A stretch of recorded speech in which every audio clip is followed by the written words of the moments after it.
Hi, in this video, I'm going to show you how to start creating a workflow and which functions it has to offer. First, go to workflow.vsight.io and log in with your admin credentials.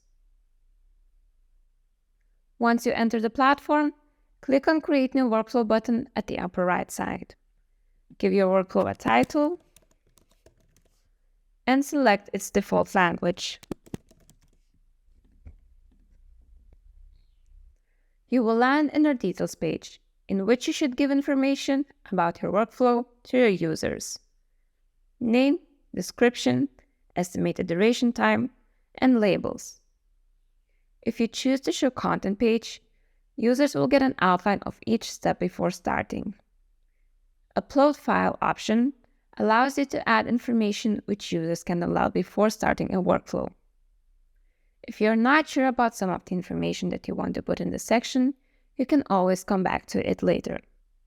Let's jump to Editor now. Click on Create New Step button at the bottom to get started. For each new step, choose the layout, either full page, vertical page, or horizontal page. Each step can be customized.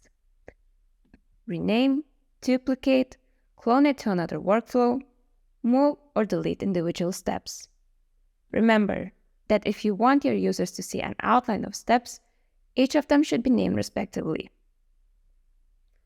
You can also change step layout if needed.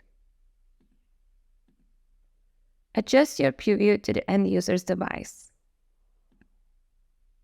Now click into the preview field to add or edit content. Choose a widget and add your content field respectively. Check out another video to review all of the widgets available.